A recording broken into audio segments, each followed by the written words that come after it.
It's so fascinating to be able to see the subjects that I studied in school be put into practice, especially into something that I can really relate to at a personal level.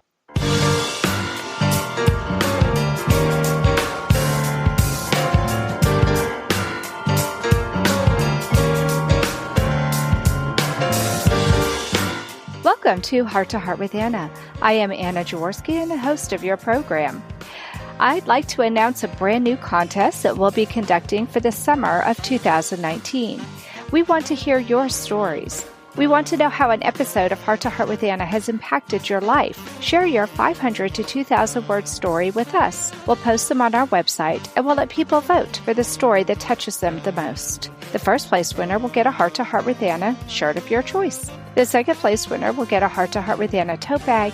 And the third place winner will get a Heart with Anna mug. See heartsunitetheglobe.org for more information. Today's show features a heart warrior, and our episode is entitled Crunching Numbers for CHD Research with Antara Mondal.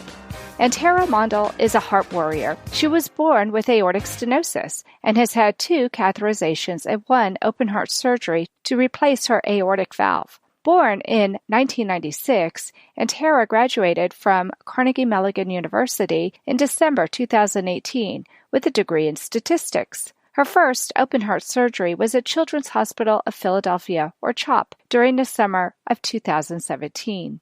It was at CHOP that Antara's understanding of what her degree could do for her in helping others with congenital heart defects came to light. Welcome to Heart with Anna, Antara. Thank you for having me. I am so excited to have a brand new graduate on the show. That's really exciting. Let's start by having you tell us about your heart defect, aortic stenosis, and how it affected you growing up, especially since it seems like you were so much older when you had your first surgery. I remember I was always the slowest kid on the playground, and in elementary school I would always get in trouble for taking forever to finish the mile or never being able to climb the rope. I never really thought it was because of my heart. I always thought I just wasn't as strong as everyone else. And my parents never made me feel like my heart was an obstacle. But it was always weird to me that I was the only kid who had to miss school to go to the cardiologist. And I remember I used to think that other parents were being bad parents for not taking their kids to the cardiologist. And in middle school, I started taking jazz dance classes, and my heart never really bothered me until I qualified for advanced jazz, which basically doubled the number of rehearsals and the intensity of them. Oh, wow. And yes, in 11th grade, I ended up having to quit dance after my cardiologist's recommendation. He said the gradient across my valve was way too high and it just wasn't safe anymore. And so he recommended me for a balloon valvuloplasty. And I was 16 at the time, so I missed a week of school for this. And, even after that first procedure, I still wasn't really able to comprehend the severity of my defect, especially because I felt amazing after that ballooning. Like, I knew what it felt like to breathe normally. Yeah, I went to Disney World after that, and I attended my junior prom a month later, and I thought I was basically fixed, and all my doctors told me I could lead a relatively normal life, so I had a pretty regular high school life after that. So were you able to dance again after that, or was that still a no-no? I actually just started again last month.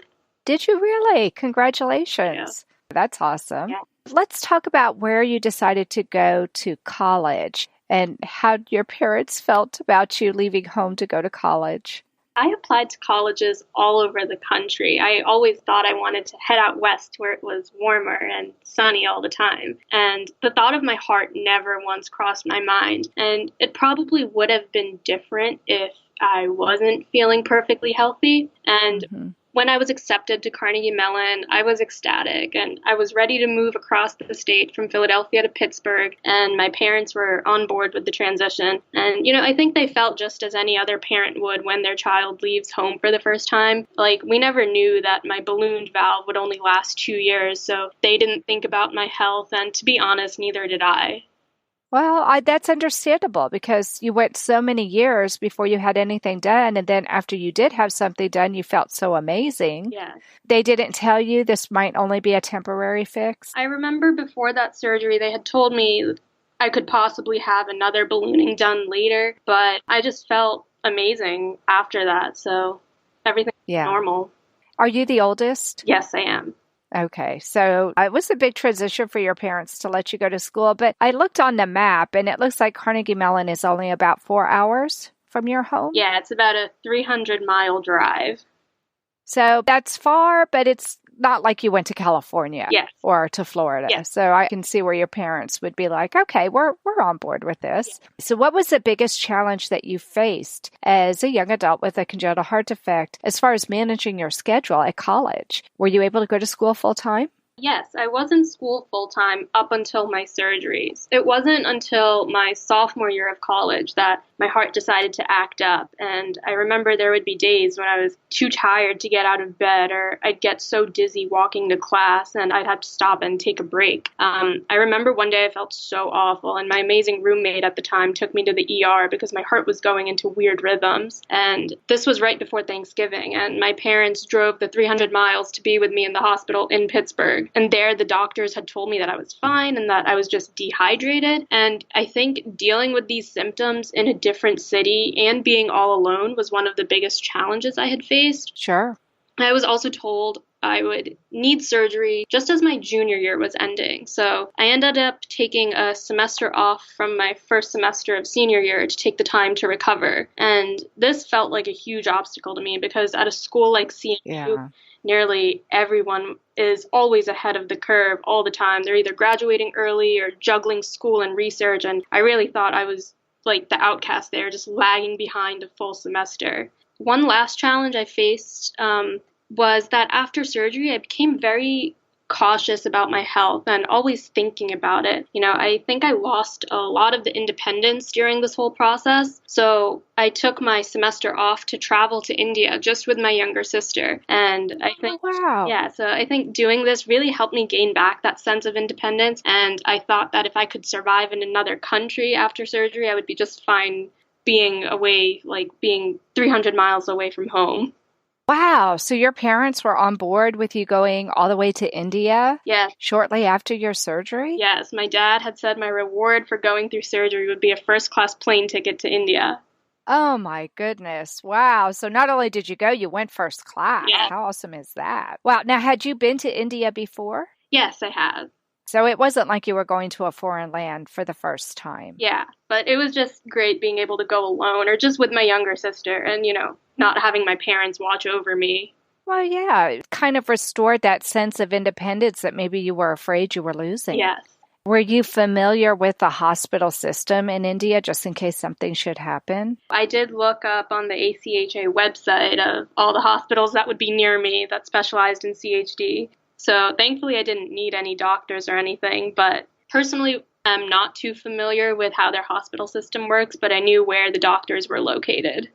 Well, that's good. So you went armed with some information. You weren't going totally blind into that situation. And you had your sister with you, so just in case something happened, you guys could have each other. And I think that's a really good thing. Did you have trip insurance too? No, we did not. That might be something you want to consider for the future. Yeah, that makes sense. What do you think was the best decision you made in that time frame? Do you think the best decision was actually taking that trip with your sister? I think so. I was very iffy on if I wanted to go or not because we would have to book our tickets in November and my surgery was at the end of August. I remember after like the 6-week period when I met my surgeon and my cardiologist, I asked them if I was okay to travel abroad. And they all said I was perfectly healthy and I could start doing whatever I wanted to do again. And I figured if I didn't go now during the time where I had 6 months all to myself, I didn't know when I would be able to go again. Oh, so at Carnegie Mellon, a semester is 6 months? Yeah, it's about like 5 to 6 months. So that gave you a good long time to recover from your surgery. Yeah, so it was like my fall semester. I would go back right after New Year's. How long were you in India? I was there for 3 weeks. Wow, that's a good vacation. Yeah. So what was the most interesting thing you saw in India? Wow, that's a tough one. I went in Calcutta, there's the Victoria Memorial, which is amazing. I've always driven past it, but this time I had the stamina to go inside and explore this huge, it's almost a castle. That was one of the highlights of my experience. And you had the stamina to do it, which was a highlight, I'm sure. And that probably bolstered your confidence even a little bit more. Yeah. Awesome. Texas Heart Institute were offering us a mechanical heart, and he said, "No, Dad, I've had enough. Give it to someone who's worthy." My father promised me a golden dress to twirl in. He held my hand and asked me where I wanted to go. Whatever strife or conflict that we experienced in our long career together was always healed by humor. Heart to Heart with Michael. Please join us every Thursday at noon Eastern as we talk with people from around the world who have experienced those most difficult moments.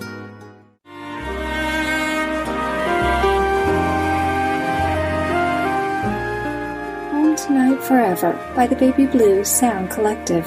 I think what I love so much about this CD is that some of the songs were inspired by the patients. Many listeners will understand many of the different songs and what they've been inspired by. Our new album will be available on iTunes, Amazon.com, Spotify. I love the fact that the proceeds from this CD are actually going to help those with congenital heart defects. Enjoy the music.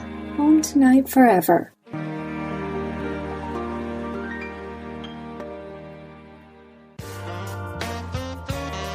You are listening to Heart with Anna. If you have a question or comment that you would like addressed on our show, please send an email to Anna Jaworski at anna@hearttoheartwithanna.com. That's anna@hearttoheartwithanna.com. Now, back to Heart with Anna. And Tara, before the break, we were talking with you about your congenital heart defect and how you managed your schedule at school with your CHD. But now I want to talk to you about your major. Why did you choose to study statistics? I've always been a math and science person, and an intro stats course was required as a gen ed at my school. And once I took that, I knew that's what I wanted to do. It's a very applied form of math, and the branch that I'm in currently, it's not abstract at all. I never really knew what I wanted to do with statistics until my heart problems started worsening. And I remember one of our first projects after I found out that I'd need surgery involved us predicting if a person would have cancer based on multiple predictors and risk factors. And after this project, I started looking up the application of statistics in pharmaceuticals and in clinical trials. And I always thought I would end up in marketing analytics since I do have a business minor, but I realized that the field of biostatistics would have more of a direct impact on society. And that's when I knew I wanted to focus on the clinical aspect of statistics. So is your degree in statistics or biostatistics? It is in statistics, but I am currently, in the job I'm in, I am specialized in biostatistics. Wow. Well, so tell us about your experience in the hospital. What did your doctors say to you when they found out what you were studying?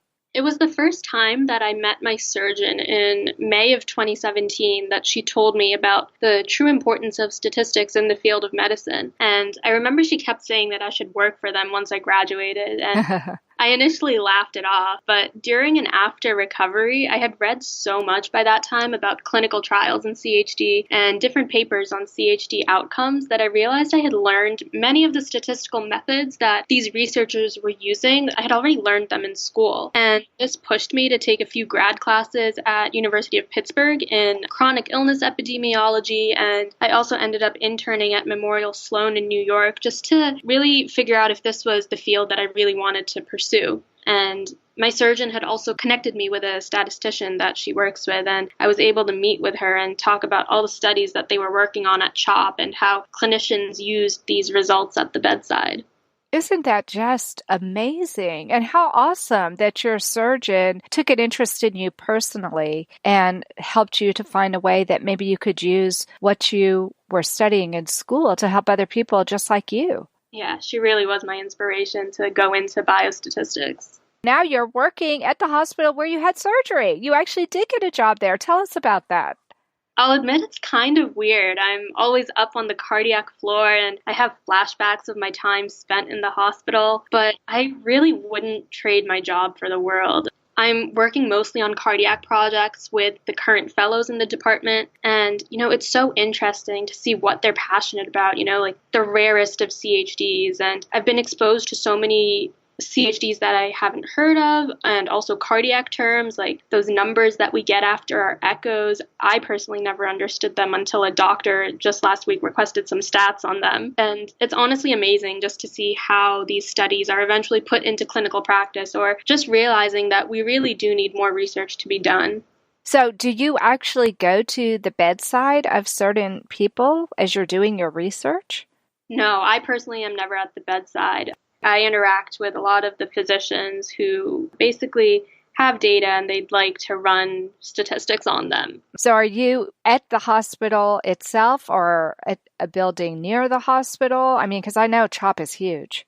I spend my time, it's about half and half. We have a research building about a mile away from CHOP, and then I also spend a lot of time on the cardiac floor at CHOP in their conference rooms. And what's the biggest challenge of the job that you have right now?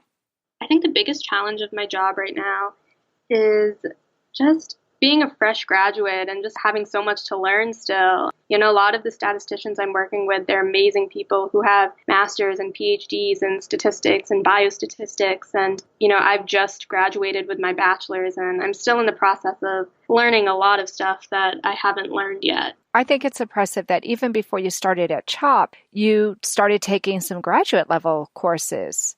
Are you continuing to take some graduate level courses? I do plan to start my master's next year, doing my master's part-time while still working. But yeah, I think those graduate classes really helped me discover that biostats was the way I wanted to go. And is that what your master's would be in then, biostatistics? I didn't even know biostatistics was a field.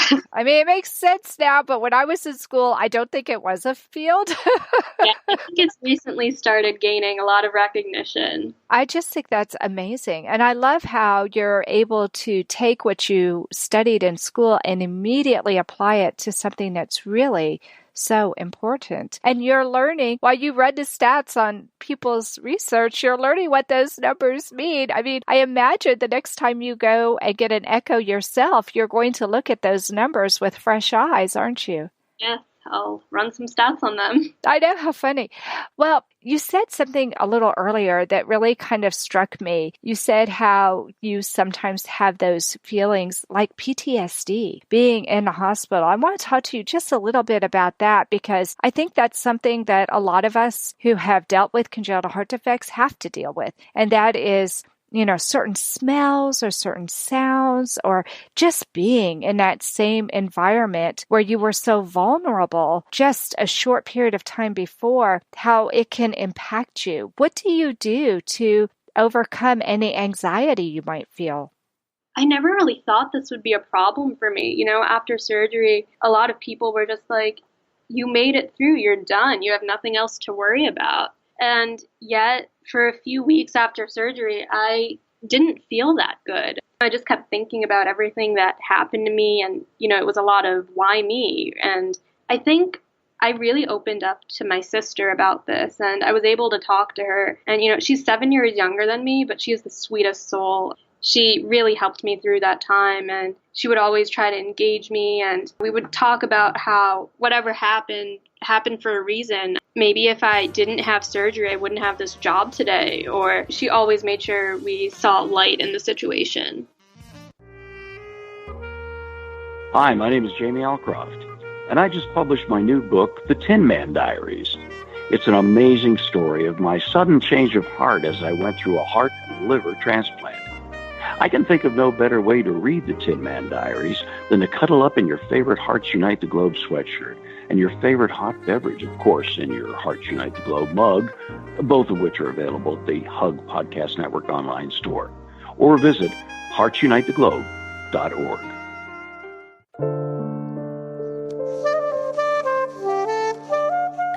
Heart to Heart with Anna is a presentation of Hearts Unite the Globe and is part of the Hug Podcast Network.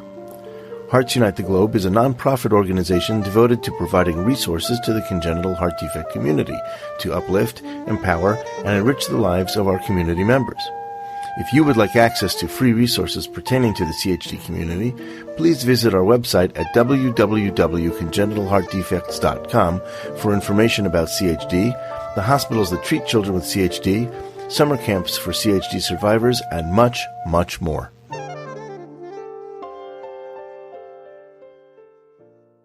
Anna Jaworski has written several books to empower the congenital heart defect, or CHD, community. These books can be found at Amazon.com or at her website, www.babyheartspress.com. Her bestseller is The Heart of a Mother, an anthology of stories written by women for women in the CHD community. Anna's other books, My Brother Needs an Operation, The Heart of a Father, and Hypoplastic Left Heart Syndrome, a handbook for parents, will help you understand that you are not alone. Visit babyheartspress.com to find out more.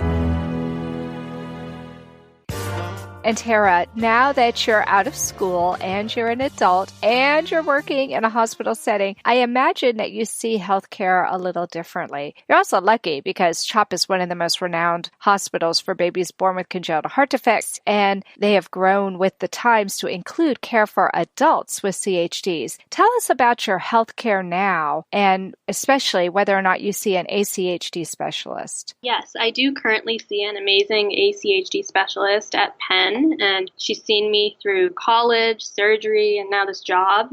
I'm so fortunate and grateful to work alongside my care team. I think many of the projects that I'm on are with doctors and nurses who had cared for me in the CICU and CCU. I think I'm pretty lucky to experience what happens behind the scenes. You know, while I'm not at the patient's bedside, I do get to see how these healthcare professionals are really just trying to improve the lives of CHD patients with their research. And just a few days ago, a doctor from the UK came to CHOP to speak about how he was using machine learning and artificial intelligence to create better MRIs in children with CHD. And it's so fascinating to be able to see the subjects that I studied in school be put into practice, especially into something that I can really relate to at a personal level. Wow. To be able to be engaged with your care team professionally as well as an individual. That's really awesome that you get to see their pet projects and to know what they're trying to do to make a difference, because I think that's the thing that impresses me so much about this field is that these professionals, they put their heart and soul into it, don't they?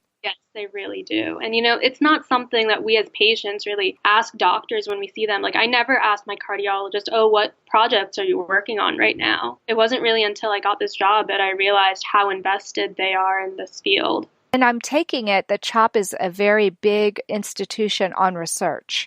Yes, it is. Not all hospitals spend tons of time on research or encourage their professionals to do a lot of research, but I'm always reading about research coming out of CHOP. So I know that they're dedicated not only to providing excellent care to their patients, but also to be on the cutting edge of research. And Tara, what are your plans for the future?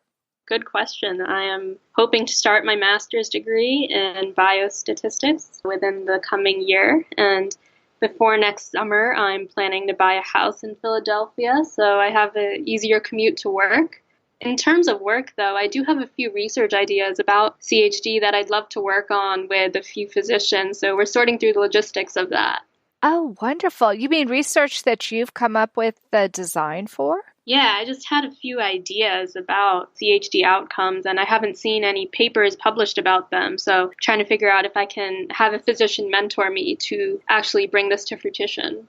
Oh my gosh, that would be amazing. So are you able to work with maybe some other statisticians to help you with that? Or is it something that you would just work with the ACHD docs? So I do have another statistician that I work on a lot of projects with. She is a PhD level statistician, so she's really my mentor here, helping me make sure I'm using the correct methodology and things like that. So we would probably do it together.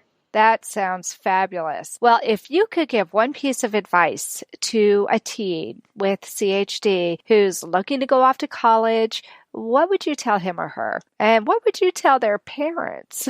I would definitely tell them to make sure, this is for both parents and the child, to make sure that there are ACHD specialists in the vicinity and just have an initial consult with them. I think if I did this, managing my CHD at school would have been so much easier. And our physiologies really make it difficult for regular cardiologists to understand and diagnose us. So I bet if I established that care team beforehand, I wouldn't have been released from the ER for being dehydrated. I think that's like when my problems really started getting worse. I would tell teens to take initiative, even if they feel fine, because CHD tends to show symptoms gradually until it becomes our normal, so we don't even realize that our health is deteriorating. I think parents should also make sure that their child knows their defect like the back of their hand and to immediately see a specialist if something doesn't feel right. However, I would let them know that to not limit their child's potential just because of their CHD. I don't know where I'd be today if my parents restricted me from pursuing hobbies that I was passionate about or just leaving home for college. I think at the end of the day, everything works out for the best. I love what you said about having the parents not hold their children back, but letting them know that they should have an ACHD specialist. That might restrict where they go to college. I was really surprised that you told me that you weren't really considering that when you were picking your college, because I have a son who has a single ventricle heart, and his cardiologist was very clear with him what colleges he did not want him to even consider because they were too far away from a good center. Is that something that you would encourage teens and parents to look at? Definitely, especially, I just think if I had that conversation with my cardiologist, I would definitely take more importance on location of the school. One of the other restrictions that my son realized was that, and like you, he had surgery as a teen. He had his third open heart surgery at 17, right before he was going off to college. He realized that going to schools that were spread out far, where he would have to do tons of walking, was not as good an option for him as going to school in New York, where the buildings are built up and not out. I never visited Carnegie Mellon until the day I stepped foot on campus for the first day of classes. You didn't go visit beforehand? No, I did not. And I didn't realize that Pittsburgh was on a hill. Yeah, definitely a good point you made. Wow. So you were having to go up and down hill to get to your classes? Yes. Thankfully, CMU is pretty flat, but the city itself is on a hill. So there are a few streets that are pretty tedious to walk up. See, these are things that you don't necessarily think about until after the fact, and It could make a big difference. Yeah. The fact that both you and Alex went to school shortly after having had an open heart surgery. I mean, Alex, he had his surgery on November 1st, and then he started back the next September. So it was a little bit less than a year, and he said he wished he had taken a complete year off. Did you feel like the semester that you took was enough? Yeah, I thought that was enough. I think just going to India really bolstered my sense of independence, and being able to carry around huge bags and walking around freely, I figured CMU would be a breeze after that. Well, yeah, you weren't carrying a suitcase. At most, you'd be carrying a backpack, right? Exactly. So how long was your hospitalization after the surgery? I think it was 8 days. Oh, so it was fairly quick. Yeah, it was pretty quick. How do you feel now, my dear? I'm doing pretty well right now. I have my follow-up scheduled for 2 months. I'm here doing research and... Yeah, so you're working full-time and you're doing some research as well? Yep. That's awesome. Well, thank you so much for coming on the program today and talking to us about your life and your profession. I just think this is amazing. Thank you for having me. It was so much fun to learn about statistics and biostatistics. I feel like I've come away with fresh knowledge, which is really, really cool. Well, that does conclude this episode of Heart to Heart with Anna. Thanks for listening today. Please check out our website for the special program we have for our patrons. You can get special opportunities, merchandise, and you might even be able to meet with the Heart to Heart with Anna team in person. All it takes is a small regular donation to make a big difference. Of course, a large donation can make an even greater difference. That's all for today's episode. Remember, my friends, you are not alone. Thank you again for joining us this week. We hope you have been inspired and empowered to become an advocate for the congenital heart defect community. Heart to Heart with Anna, with your host Anna Jaworski, can be heard every Tuesday at 12 noon Eastern Time.